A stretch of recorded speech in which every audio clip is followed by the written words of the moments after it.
An orange spiral of flame zigzags out from under the wing, the hull shudders with a small tremor, and there is a sharp taste of hot oil and rubber in the air. Overhead, the flaps of the luggage racks are slamming, and the smoky screens on the dashboard are shaking like in an old movie. The voice in the headset is short, dry: "We turned off the wrong engine." The contrast is maximum. Outside, the night over London, smooth rows of lights, calm geometry of the city. Inside, vibrations, a flashing red warning triangle, nervous small handwork on the traction levers. One engine seems to be boiling, the other is obediently silent, but it is the quiet one that has just lost fuel. In the portholes there are red flashes on the left, on the panel there are even parameters on the right. The whole intrigue lies in this paradox. How did it happen on a plane that was considered a familiar old friend with a new face? The paradox is again, the more the overall cabin power is similar to the previous one, the more dangerous the small differences are: the location of the indicators, the logic of air supply to the air conditioning, the new dynamics of fan vibrations at height and in the set. Experience is an anchor and a sail at the same time, helping to solve quickly. It forces the brain to finish drawing familiar patterns where they have already changed. When the cabin is filled with an odor, it is natural to look for its source according to the old rules. When the scales shake from the turbulent vibration, the eyes do not cling to the signatures, but to the position of the display on the panel.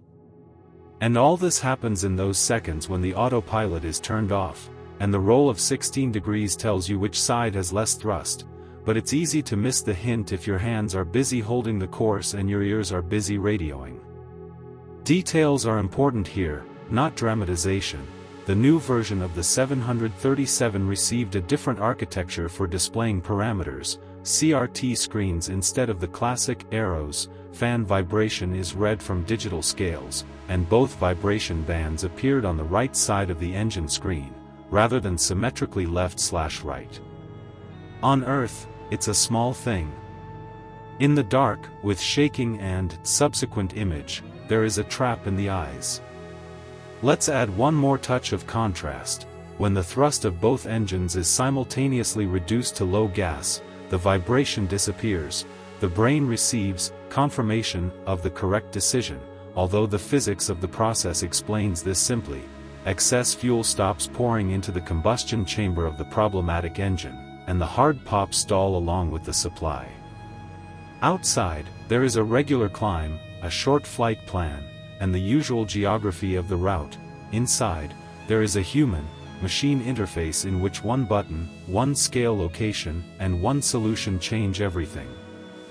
And when the phrase, "We turned off the wrong engine," is heard, it will not be a sensation for the sake of a loud headline, but a conclusion from the chain of micro-lections: who remains to fly with their hands, who analyzes the parameters, when to turn on automation, how to collect readings not only from instruments, but also from hundreds of pairs of eyes in the cabin. To understand how those seconds formed into one critical fork, and why habit won out over procedure on a new plane, let's go back a few hours. At first glance, it was still the same reliable Boeing 737, only a little longer, a little more modern, with new screens instead of switches. The 400th version is a novelty from the late 80s, which the manufacturer confidently positioned as updated but familiar. For airlines, it sounded like music. No need to retrain dozens of pilots from scratch, no need to spend millions on renting simulators. Boeing claimed that if you can fly a 737, you can fly a 400 series. Just a few hours of theory, a short course in class, a small brochure, and you can take a seat in the cockpit. And this solution saved a fortune. 1 hour in a full simulator cost about $1,000, and each pilot required weeks of such practice. Now it was possible to limit myself to a couple of lectures.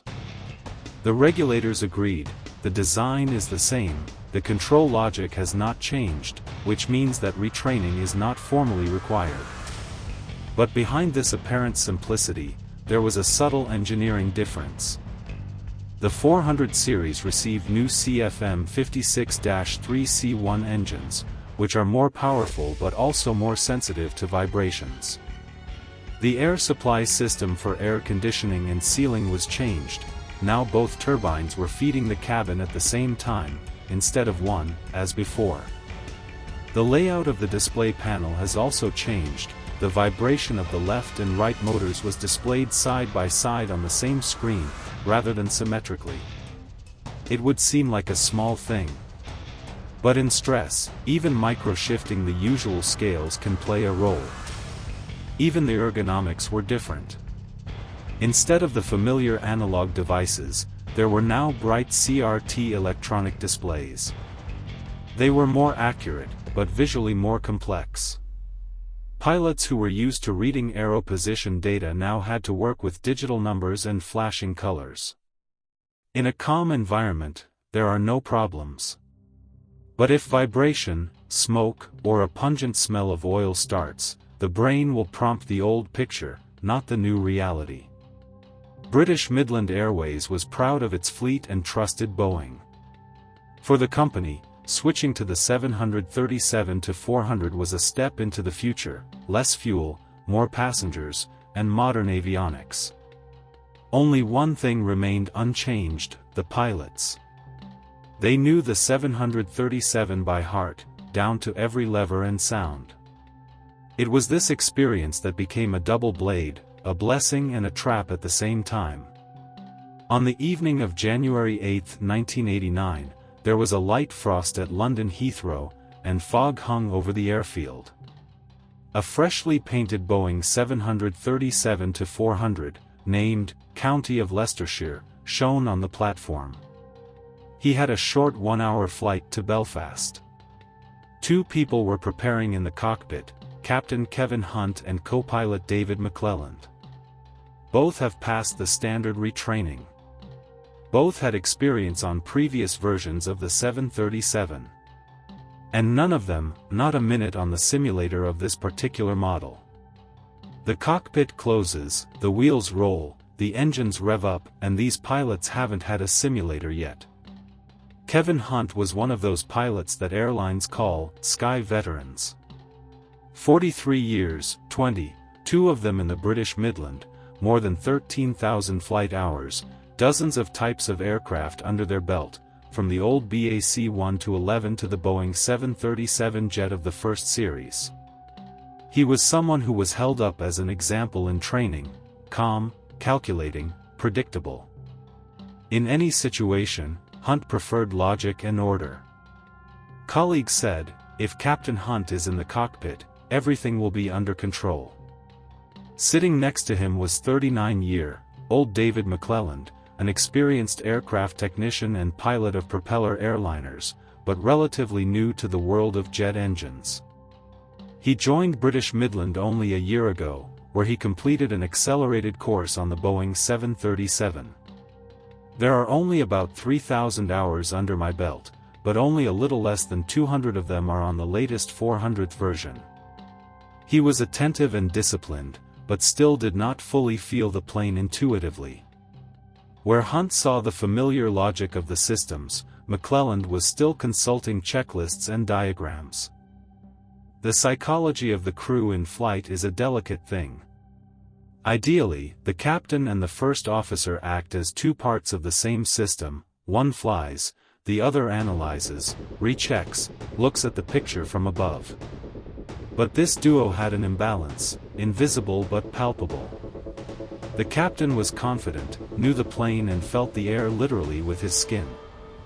McClelland, Jr., is formally an equal in decisions, but psychologically still in the role of a student. When a question arose between them, the decision usually rested with the captain.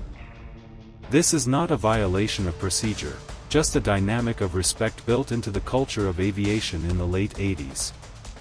Their interaction in flight looked flawless. McClelland took over the radio exchange, monitored the route lights and systems. Hunt held the controls and monitored the overall progress of the flight.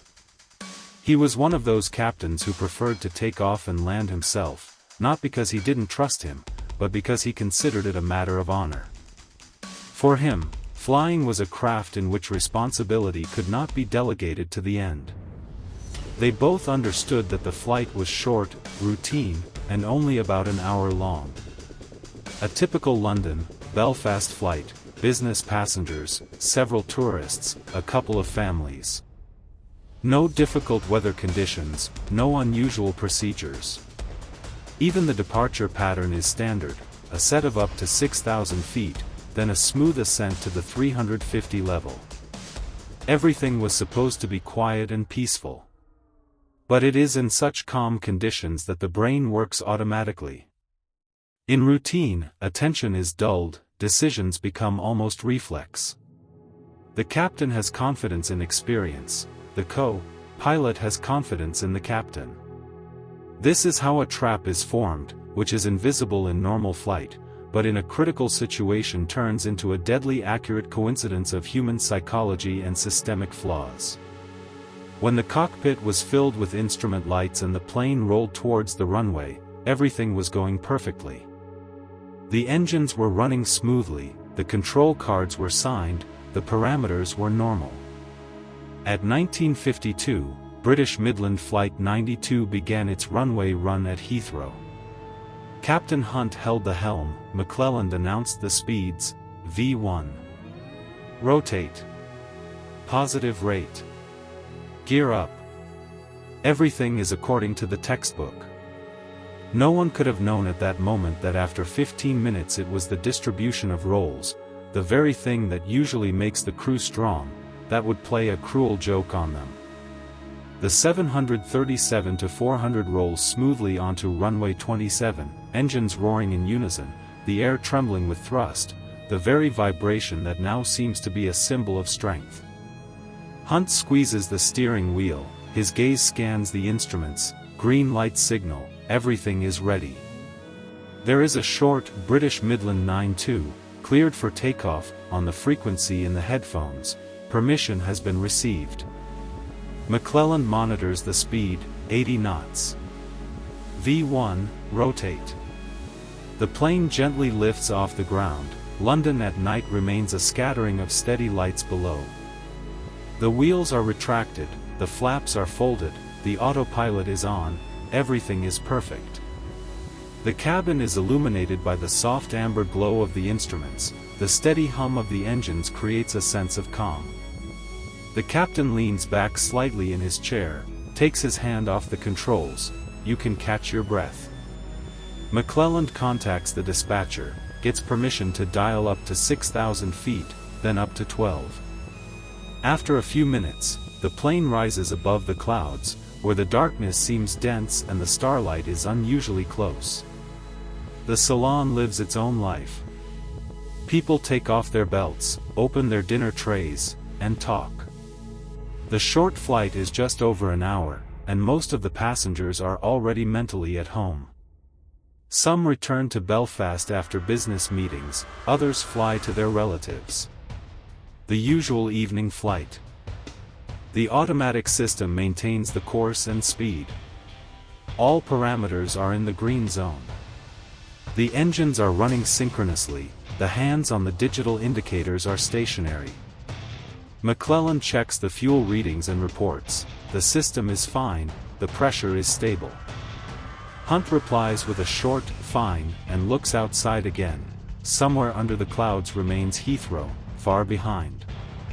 It's dark outside the portholes, except for the flickering tips of wings and the lights of the city below. This is the state that pilots call route silence, when all control is on autopilot, and the crew is watching more than intervening. At such stages, news, plans, or just silence are often discussed.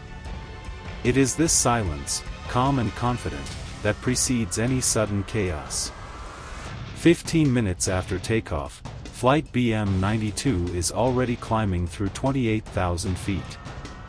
Everything is on schedule. The London control room allows recruitment up to echelon 35,000. McClelland confirms, Hunt checks course, 355 degrees, heading for Belfast.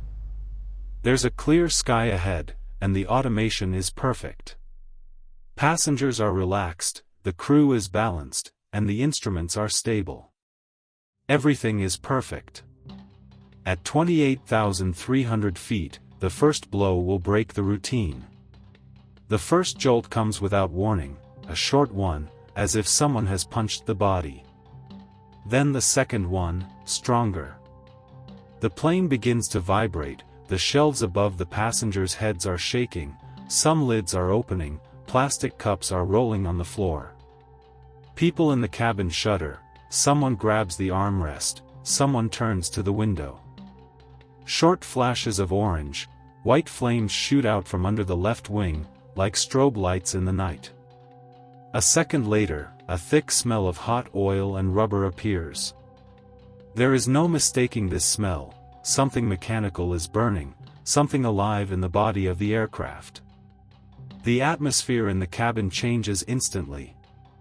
The steady hum of the engines turns into a roar, and the hands and numbers on the screens begin to shake. The autopilot turns off, and Hunt takes control manually. His experience is instantly put to work, right hand on the steering wheel, left hand on the levers. McClelland is on the instruments. Their task now is to understand what is happening and act according to procedures. In those first few seconds, attention to detail decides everything. The vibration display shows that the left scale, which refers to engine number 1, is off the scale, 5 units, the maximum value. The exhaust gas temperature is rising, and the speed is unstable. These are clear signs that it is the left engine that is losing stability. The right one, on the contrary, shows ideal parameters, even pressure, stable temperature, no jumps. But in reality, everything is not so obvious.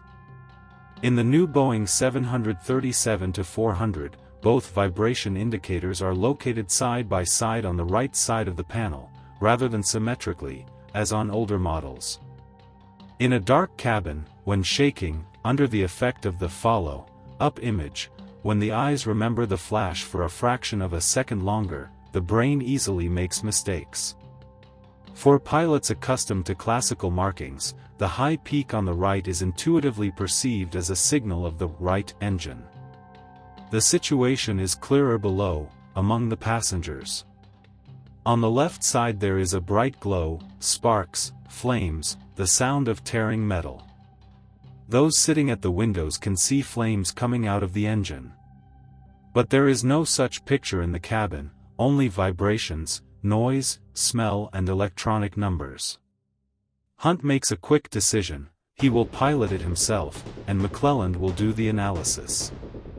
This is a standard approach, but not ideal for this situation. At this moment, the most important thing is cold calculation and attention to instruments. But now the first officer, who has only a few hundred hours on this type, must determine exactly what is happening to the machine under the pressure of noise and tremor. He sees vibration readings on the right side of the panel, hears popping sounds, and says aloud, "Right engine." To Hunt, this sounds like a confirmation. His brain has already built up a hypothesis: the smell in the cabin is coming from the starboard side, which means that the problem is on the right. On older versions of the 737, the air conditioning was supplied from the right engine. It all fits. But it was a trap, a quiet, technical, invisible one. On the 737-400, both engines are supplied to the cabin at the same time, and the smell of burning does not indicate which one is defective.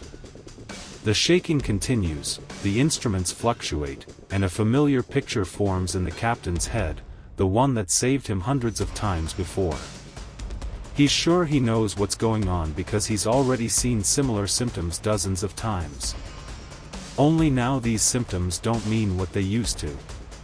And at that moment, the captain's experience will tell you what was once true, but not today. For an experienced pilot, any emergency situation is a test not only of the car, but also of instincts. When you have dozens of years of flying behind you, the brain reacts faster than the conscious mind has time to realize.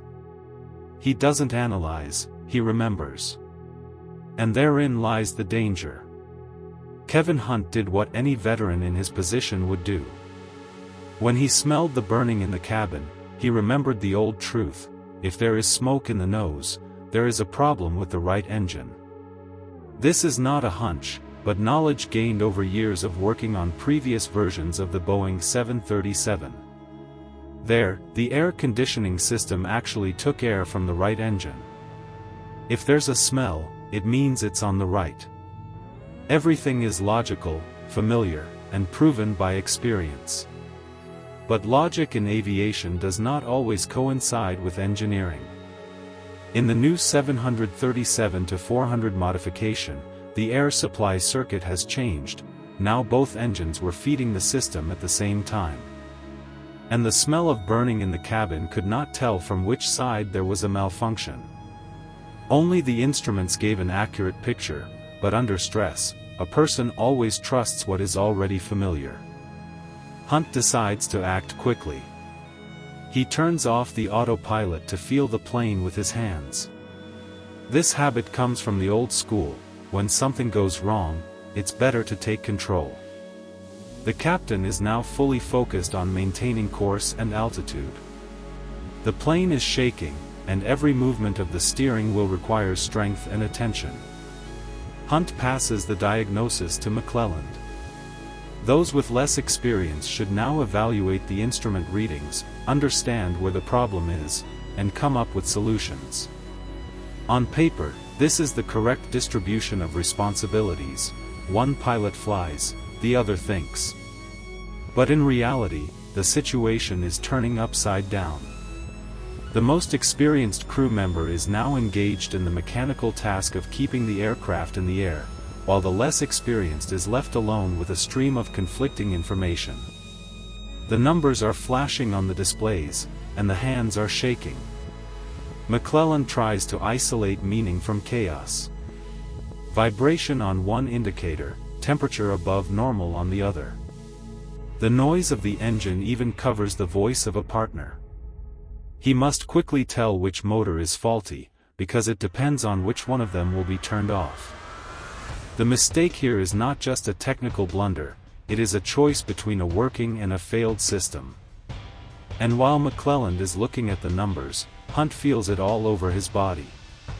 He feels the smell, the noise, the change in the sound of the draft. His inner experience whispers, "This is the right one." And when the first officer, hesitantly, almost questioningly, says, "It seems to be the right one," the captain instantly perceives this as confirmation. He is sure that the decision was made correctly. But the instruments at this moment are literally screaming about something else. All the information about the destruction of the left engine, vibrations, speed spikes, temperature, is already on the screen in front of them. But the person who could combine this data with a solution is now focused not on numbers, but on keeping the plane balanced in the sky. And while the captain held the helm, the truth on the instruments blinked invisible. There is a low, uneven hum in the cabin, as if someone is shaking the entire plane from the inside. The instrument panel is shaking in time with the vibrations. McClelland tries to focus on the screens, but the numbers seem to float. Each movement of the arrow leaves behind a trail of light, an effect known as persistence of vision. The eyes remember the flash, and the brain draws the afterimage, and in this ripple of light it is difficult to understand which scale actually shows an alarming value. The numbers are moving, the lights are flashing, the indicators are vibrating along with the case.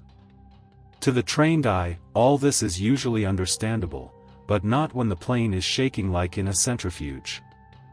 Vibration makes small details indistinct, and every attempt to focus on the panel gives only momentary flashes of information. All that can be heard is the sound of the wind, the hum of the engine, and the constant rattling of the instruments. McClelland peers at the right side of the panel, where both vibration indicators are located, asymmetrically, unlike the previous model. He sees a high peak on the right and automatically associates it with the right engine. A simple illusion of position turns into a mistake reinforced by stress. Meanwhile, Captain Hunt holds the plane manually. The autopilot is turned off, a standard measure for any malfunction in order to feel the car. But now this particular decision is becoming an additional distraction. While maintaining the roll and height, Hunt does not look at the horizontal indicator. He's busy steering and pulling, and his attention is scattered between the noise, vibration, and voices on the air. It only takes 10 seconds, but during that time the plane begins to turn slowly to the left. There is no autopilot, and the thrust is now asymmetrical. The left engine produces less power, the right pulls harder. The result is an easy but steady roll. The horizon indicator is deflecting, and the course arrow is slowly moving to the left. If it had been daytime, the captain would have noticed the deviation immediately. The horizon line was changing under the nose of the plane, and the pattern of lights was changing under the wing. But in the dark and cloudy conditions, there is no visual support. Only the instruments. And those same instruments are now saying, the plane is veering to the left, which means that the left engine is losing thrust. A direct hint, right in front of your eyes. But the captain's gaze is fixed on the steering wheel, the co-pilot's attention is on the flickering numbers. Noise, vibration, and habit overlap the logical thread. No one notices that the plane itself is trying to show where its weak point is. Hunt stabilizes the roll, aligns the course and returns the plane to the desired trajectory, not even realizing that he has just caught the consequences of a real malfunction. He doesn't ask himself the question, why were we being led to the left? Because at the moment everything is stable again. This was the first chance to stop the mistake. A direct hint, displayed not on the screen, but in the movement of the car itself. A hint from the course is the first opportunity to turn fate around, and the first missed one. McClelland, still unsure, carefully removes the thrust on the right engine. At this moment, the captain, in order to stabilize speed and maintain altitude, synchronously reduces power on the left. The plane nods slightly, the vibrations gradually fade away, the hum becomes quieter. The air in the cabin is cleaned, the smell of burning seems to dissolve in the flow of conditioned air. For both pilots, this is a moment of instant relief. The symptoms disappeared. The logic is simple and ruthless. We removed the thrust, the noise and vibration stopped, which means that the engine we touched was faulty. The brain checks the box, the problem is solved. On a psychological level, this feeling is akin to confirming a hypothesis. When a person sees that his action gives a visible result, he stops doubting. Especially in a stressful environment, where any sign of normalization is perceived as a victory. Captain Hunt internally fixes the decision: the right engine is faulty, the left one is working, the flight can be stabilized and prepare for return. But behind this feeling of false calm lies physics. The vibrations disappeared not because the faulty engine was reduced in thrust, but because both were switched to low power. On the left turbine, where internal imbalance and overheating were already occurring, reducing the fuel supply temporarily reduced the load. Garage became smoother, the flashes stopped, and the engine quieted down. It wasn't a renovation, it was a respite. All this was reflected on the instruments. The temperature of the left is still higher than normal, the speed is floating, the vibration is unstable. But a person sees what he wants to see. Visual noises in the cabin, flashing lights, constant radio traffic, everything merges into the background rhythm. McClelland records a stabilization and no longer seeks confirmation. The captain silently accepts this as a fact. The situation in the cabin is also changing. The shaking subsides, the noise goes away, and the passengers, not knowing what happened, breathe a sigh of relief. The flight attendants collect the spilled drinks, someone is trying to joke, someone is calling the flight attendant to find out if everything is okay. No one suspects that their calmness is based on a mistake, and the engine, which has fallen silent under the wing, is not just damaged, it is on the verge of destruction. At this time, the devices continue to tell the truth. They show what the human eye has already stopped looking for: temperature asymmetry, unstable fuel consumption, and vibrations that are about to return. But now the crew's attention has been shifted.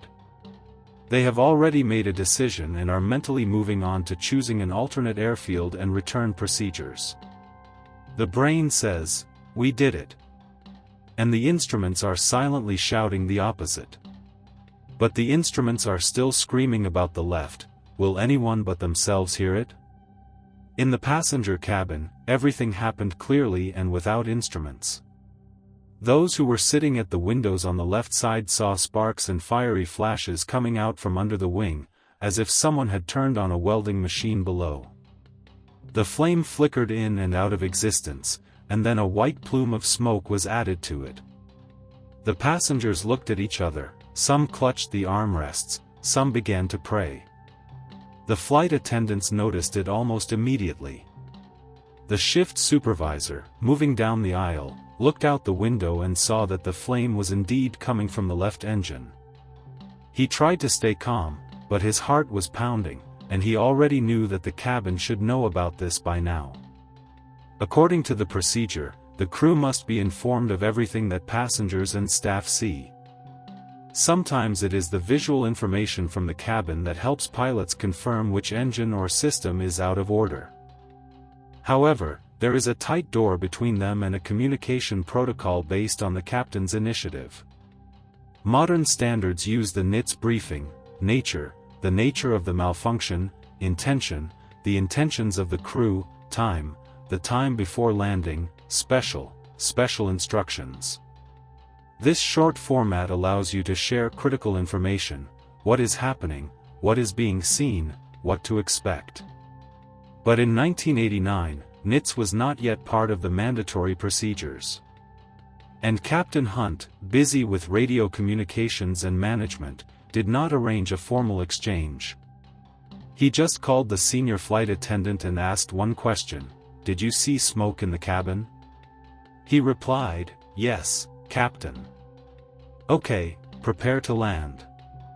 Let the passengers fasten their seat belts and remove all unnecessary items." And that was the end of the conversation. No one asked where exactly the fire was coming from, which engine was flashing. No one found out that the entire left side of the plane had just given an obvious clue. The flight attendant returns to the cabin, trying not to show alarm.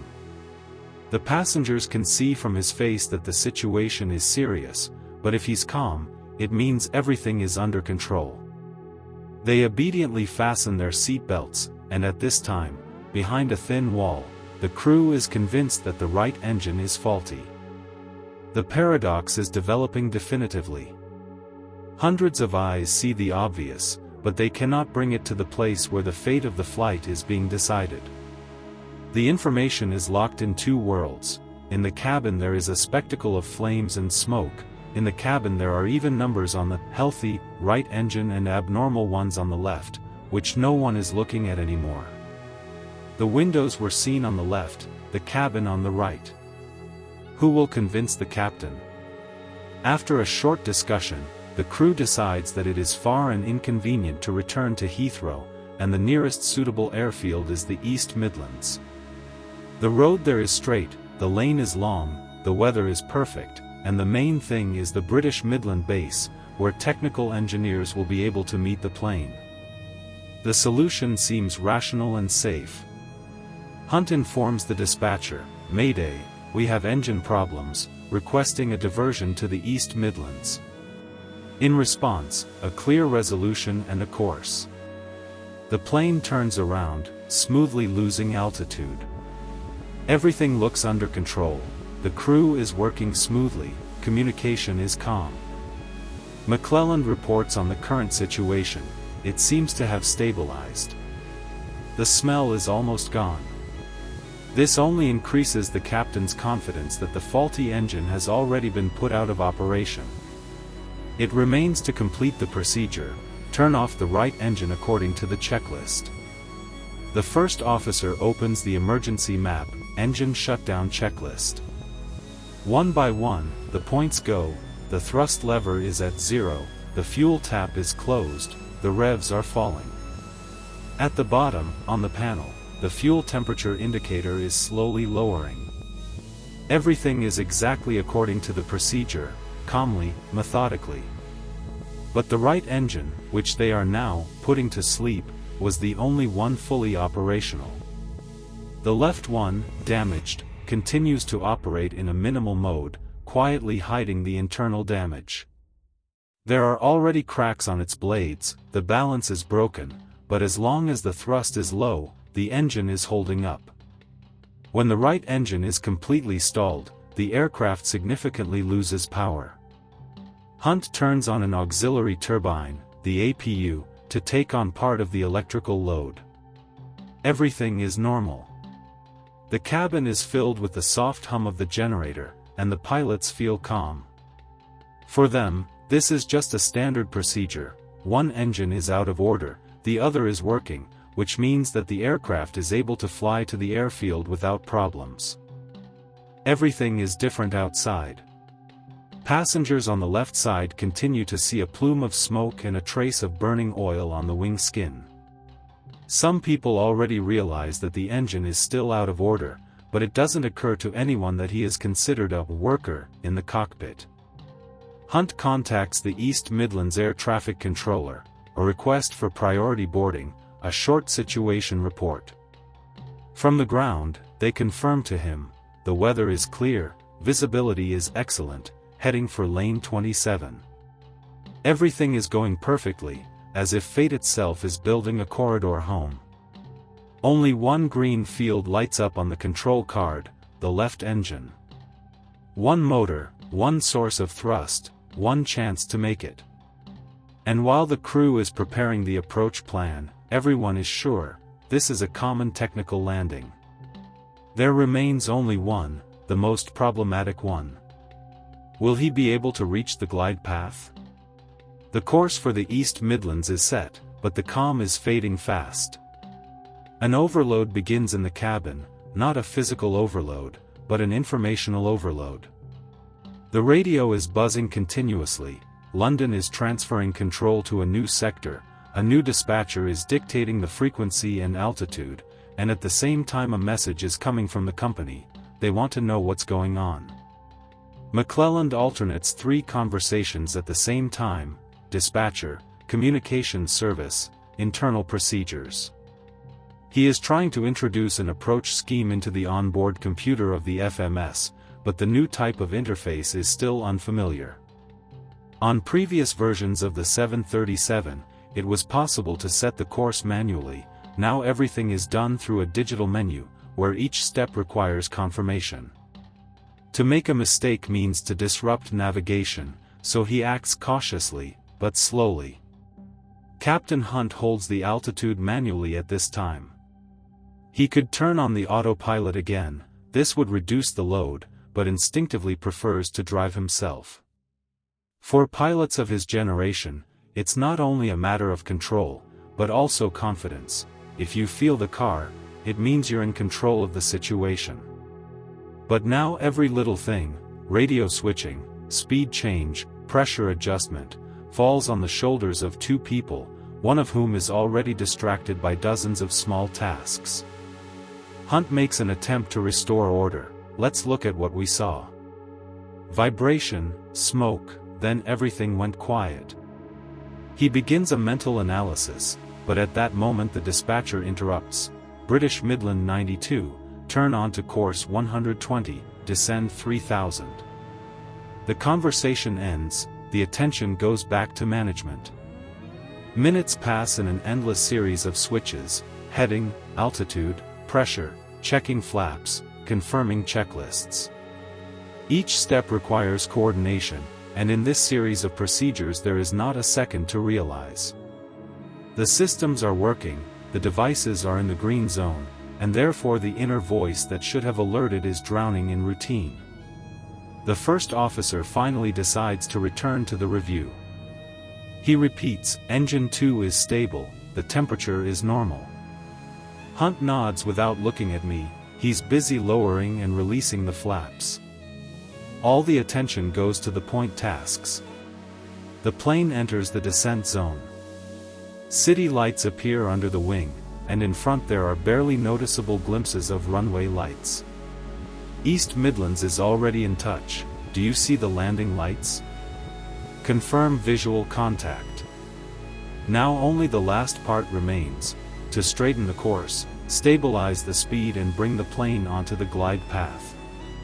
Everything is going well, but the tension inside the cabin is growing. The load has reached its limit.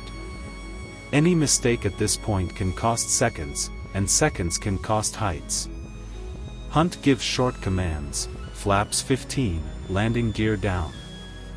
McClelland performs, checks the pressure, reports on the release.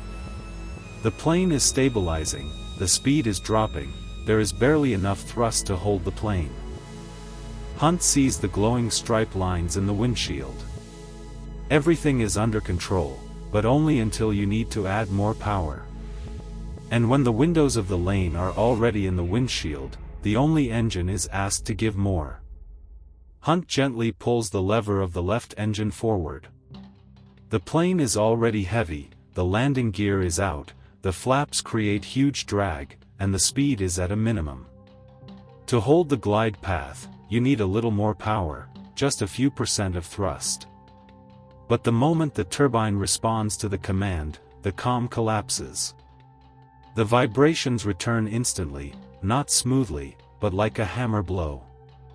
The panel is shaking, the levers are jumping, the instruments are flooded with a chaos of numbers. The left engine is starting to malfunction again, the same instability that has already torn the fan from the inside. The vibration indicator instantly goes off scale, the arrow goes to maximum, but the crew is no longer looking there. Pay attention to speed, landing lights, altitude. Orange flashes come out from under the wing. There are screams in the cabin again. Some passengers see how the engine seems to be sneezing with fire, and the body shudders with every clap. McClelland, without taking his eyes off the panel, sees how the speed arrow begins to fall. Drag has increased, the flaps and landing gear require more thrust than the engine can provide. Hunt pulls the lever further, trying to save speed. But the more gas there is, the stronger the hum, the more clearly the hull shakes. The parameters are jumping, the thrust is not growing.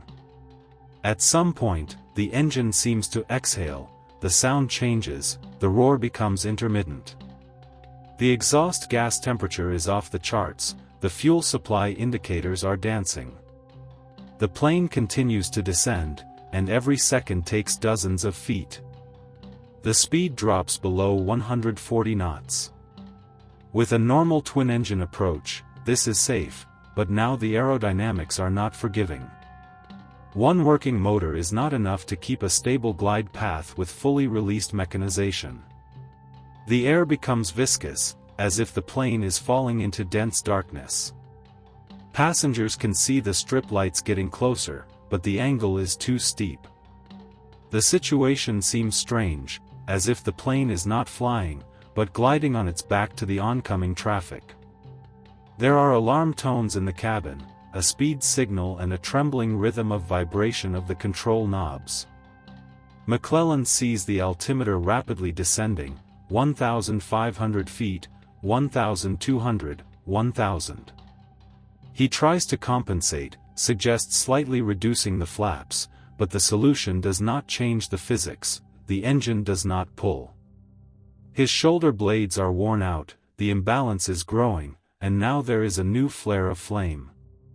Hunt holds his nose a little higher, trying to pull the last knots of speed. On the dashboard, the red triangle of vibration lights up steadily, but no one says a word. Just a short report: speed is dropping, thrust is minimal. The left engine roars and wheezes. The landing gear can already see the runway light, but the plane is still high and moving too slowly towards the runway. The automation lights up with a series of warnings: sink rate, pull up, terrain. The voice of the mechanical advisor covers the noise. Hunt closes his eyes for a moment, then presses the steering wheel to himself. He needs to hold out for a couple more seconds, just a couple to get to the edge of the runway. But reality does not wait. 900 feet to the ground, 2.5 miles to the runway, and time is running out. When the altimeter needle crosses the 1,000-foot mark, the silence in the headphones seems unnatural. The plane is descending too fast. The lights of the strip grow in the window, but the horizon goes up, a sign that the angle of attack is already excessive. Hunt pulls the steering wheel towards him, trying to hold the landing line. This is the last attempt to pull the car to reach the runway. McClelland understands, the left engine is barely pulling. It instantly starts the procedure for restarting the right one, the one they had previously silenced. The start indicator flashes on the panel, the characteristic sound of the igniter starting is heard, and the turbine begins to rotate slowly. But the engine needs at least 40 seconds to fully reach thrust. And they have 10 left. GPWS, a near-Earth warning system, sounds in the cockpit. The robotic voice calmly, almost coldly, says, "Too low, terrain, pull up." The captain pulls the wheel again to gain at least a dozen feet. But aerodynamics is ruthless. At low speed and high angle of attack, the air flow breaks off the wing, the lift drops, and the aircraft begins to lose altitude even faster. The steering wheel is shaking. It's triggered by the stick shaker, a vibrator on the handle that warns of approaching a stall. Now the sound becomes layered: alarms, engine sirens, the mechanical voice of GPWS and the rhythmic hum of the airflow, in which despair is felt. The fire indicator flashes red on the panel. The left engine has overheated. Hunt sees this, but there is no time anymore. He holds the steering wheel with both hands, trying to straighten the car. The lane is right in front of my eyes, but I'm only a few hundred meters away from it. McClelland is still hoping. The right engine is about to come to life. The turbine is turning, the fuel indicators are flashing, but the compressor does not have time to reach the required speed. The air is already too dense, and the altitude is too low. At 900 feet from the ground, the plane crosses the M1 highway. A huge shadow falls on the road. Motorists raise their heads in disbelief. The liner is almost horizontal, but too low. Then the first touch occurs. The lower part of the fuselage hits the curb, the body bounces off, runs for several tens of meters and hits the trees behind the road. The sound of the collision is dull, metallic, with the crack of tearing aluminum.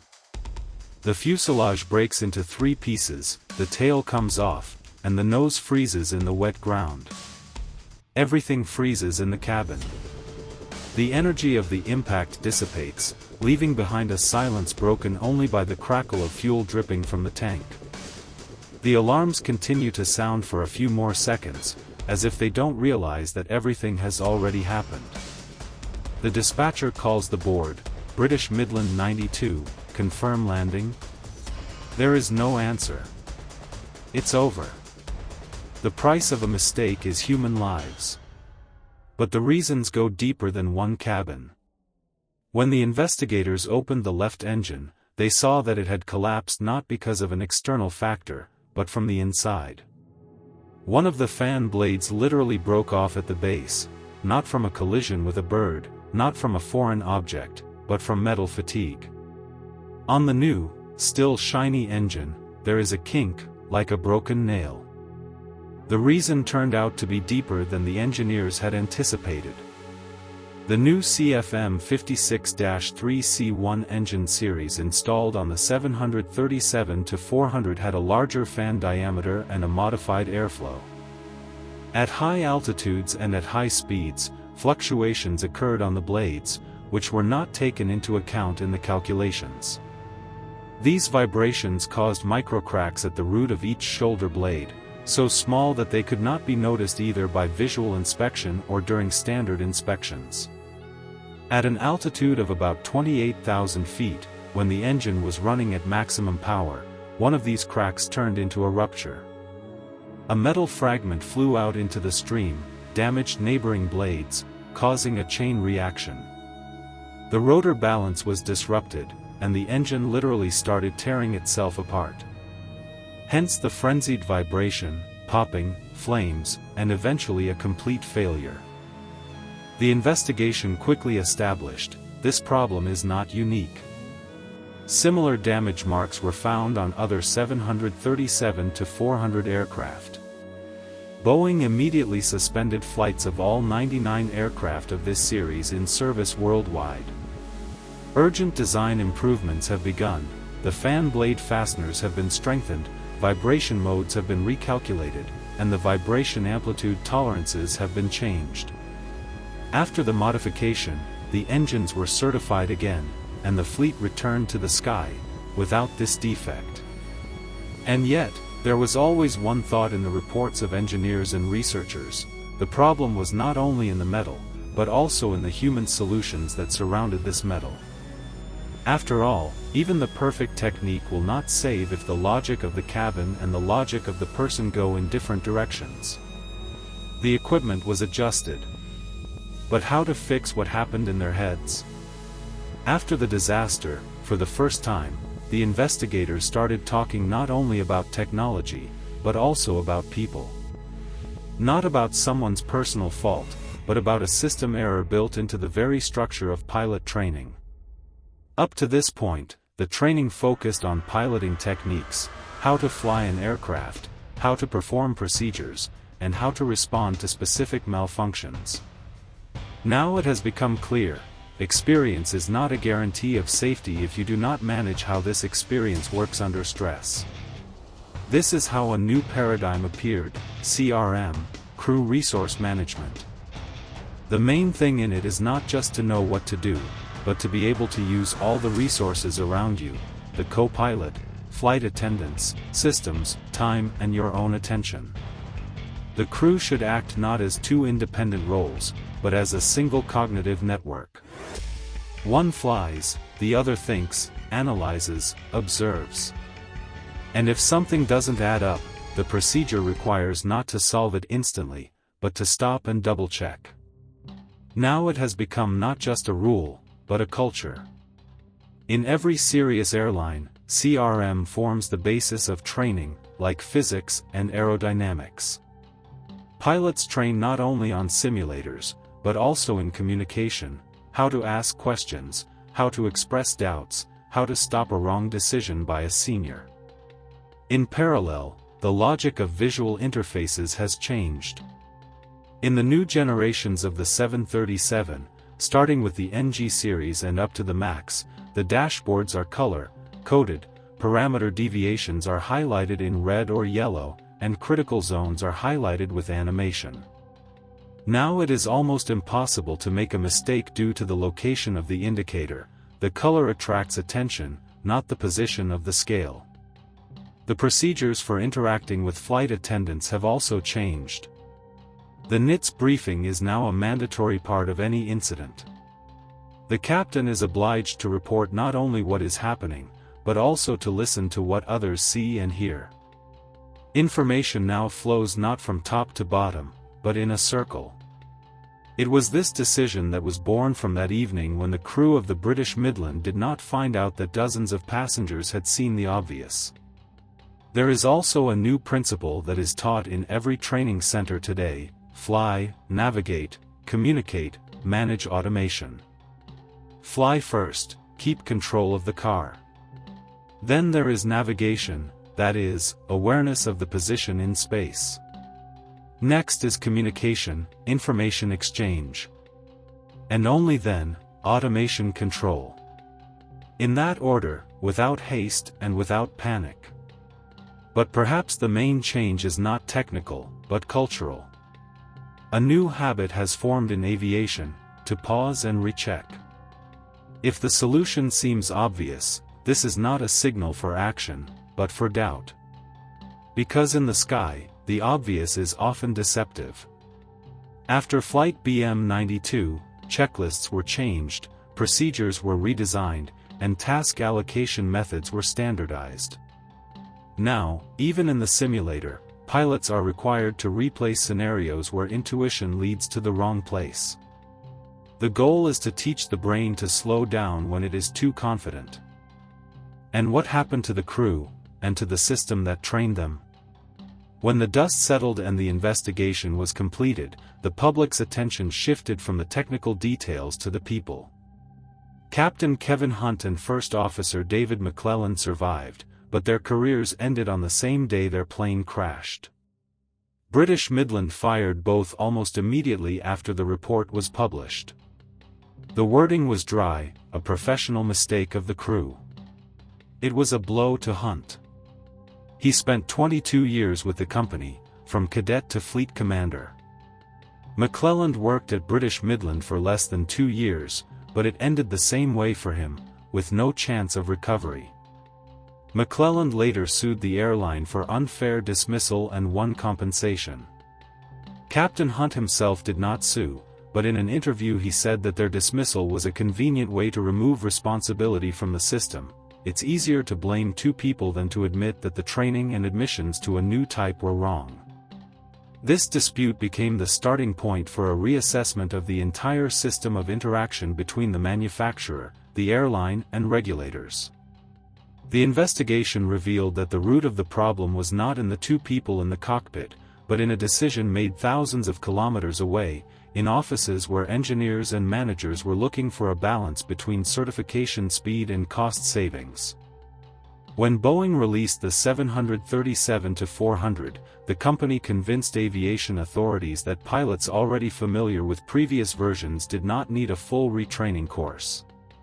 Formally, it is logical, the structure of the aircraft is the same. But in fact, it is a compromise between security and marketing. The less time it takes to switch to a new model, the faster airlines start flying, which means the more attractive the aircraft is on the market. Saving on training has become part of a competitive strategy.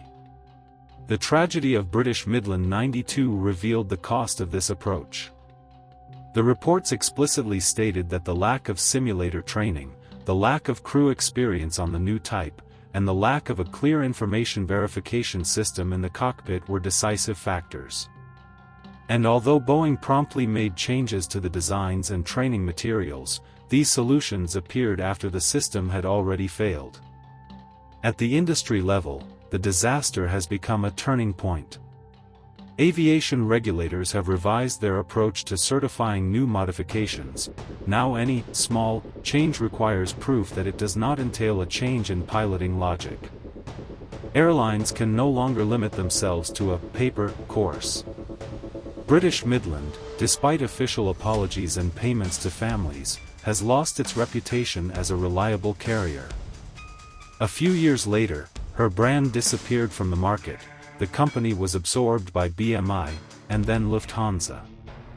The story of Captain Hunt and his first officer has remained a symbol not of error, but of the vulnerability of human logic to system solutions. They acted as they were taught. And at the moment when every action was rational, the whole system turned out to be built incorrectly. Organizational decisions, savings on training, and marketing against security are a formula that seemed reasonable in those years. But after Flight 92, it became obvious that there are no minor compromises in aviation. Sooner or later, each of them turns into a wing that stops holding air. And yet, a major change was born out of this tragedy. Every aviation accident is a pain turned into knowledge. British Midland Flight 92 marked a turning point when the industry stopped believing that experience and intuition were infallible. After him, new principles of interaction, new learning standards and new interfaces appeared, created not by engineers for machines, but by engineers for people. Now every cadet knows this story when they get into the simulator. Each instructor explains, "Take your time. If something seems obvious, check it again. During the trainings, they work out not only the actions on the checklist, but also the moments when it is worth stopping, exhaling, and asking a colleague a question. A whole philosophy of flight culture has grown out of the disaster, a culture of doubt, analysis, and mutual control. Modern aircraft are able to warn, prompt, highlight errors with color and sound. Autopilots are smarter, displays are clearer, and crew training now takes into account not only flight physics, but also human psychology. All this is a direct legacy of those few minutes over England, when confidence turned into a trap and habit into a fatal decision.